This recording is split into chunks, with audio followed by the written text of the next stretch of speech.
सभी खबरों से जुड़ी किसी भी छोटी या बड़ी अपडेट को पाने के लिए सब्सक्राइब करें हमारे चैनल खबरी चौखट को और किसी भी नोटिफिकेशन को पाने के लिए बेल आइकन को दबाना न भूलें, क्योंकि हम रखते हैं चप्पे चप्पे पर नजर।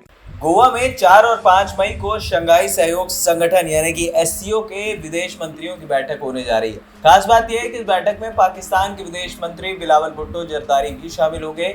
इस बैठक में शामिल होने के लिए बिलावल भुट्टो गोवा पहुंच गए।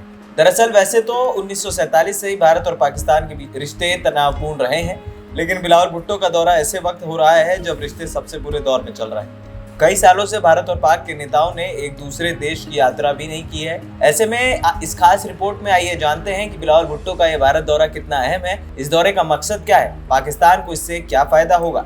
दरअसल पाकिस्तान के विदेश मंत्री का भारत आना अपने आप में काफी अहम है। 12 साल बाद पाकिस्तान का कोई विदेश मंत्री भारत आया है। भुट्टो से पहले 2011 में हिना रब्बानी खार भारत दौरे पर आई थी। उन्होंने उस समय तब के भारतीय विदेश मंत्री SM कृष्णा से मुलाकात की। बिलावल भुट्टो से उनके खानदान के 3 व्यक्ति भारत आ चुके हैं। 1972 में बिलावल भुट्टो के नाना और पाकिस्तान के तत्कालीन प्रधानमंत्री जुल्फिकार अली भुट्टो भारत आए थे। 1971 की जंग के बाद वो 1972 में शिमला समझौते पर दस्तखत करने के लिए भारत आए थे। साल 2002 में बिलावल की मां और पाकिस्तान की पहली महिला प्रधानमंत्री बेनजीर भुट्टो भारत आई थी। उस दौरे में उन्होंने भारत के तत्कालीन प्रधानमंत्री अटल बिहारी वाजपेयी से भी मुलाकात की थी। वहीं 2012 में बिलावल के पिता आसिफ अली जरदारी भारत आए थे। उनके साथ बिलावल भुट्टो भी थे। आसिफ अली जरदारी ने उस समय तत्कालीन प्रधानमंत्री मनमोहन सिंह से मुलाकात की थी। वहीं शंघाई सहयोग संगठन के विदेश मंत्रियों की बैठक में शामिल होने इस बैठक में रूस के विदेश मंत्री सर्गेई लावरोव और चीन के विदेश मंत्री क्विन गांग भी शामिल होंगे। बिलावल भुट्टो सिर्फ इस बैठक में शामिल होंगे। बताया जा रहा है कि भुट्टो और भारतीय विदेश मंत्री डॉक्टर S जयशंकर के बीच सीधी यानी द्विपक्षीय बातचीत नहीं होगी।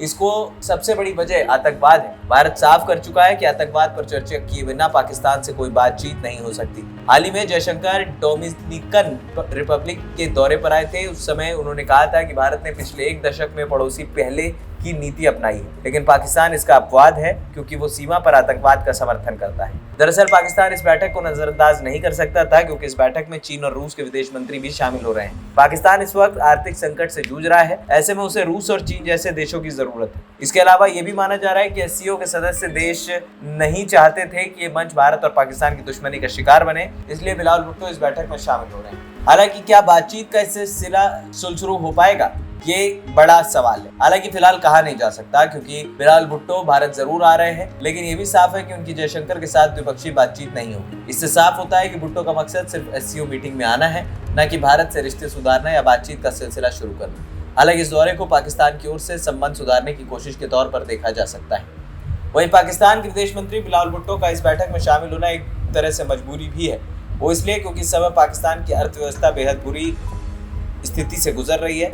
ऐसे में भुट्टो चाहेंगे कि बैठक के जरिए सदस्य देशों से ट्रेड बढ़ाया जा सके ताकि अर्थव्यवस्था मजबूत हो। इसके अलावा इस बैठक में रूस और चीन के विदेश मंत्री भी हिस्सा लेंगे, लिहाजा पाकिस्तान इन दोनों देशों को नाराज नहीं करना चाहेगा। दरअसल बिलावल भुट्टो ऐसे वक्त आ रहे हैं जब भारत की दुनिया में एक धाक बढ़ी है और कश्मीर से धारा 370 हटने के बाद से पाकिस्तान भारत के बॉयकॉट की रणनीति अपना रहा था। इस दौरे को भारत की कूटनीतिक जीत के तौर पर भी देखा जा रहा है। इस दौरे से पहले चीन के विदेश मंत्रालय ने भी लद्दाख में तनाव से लंबित मुद्दों के जल्द सुलझने की उम्मीद जताई है। खबरी चौखट की रिपोर्ट।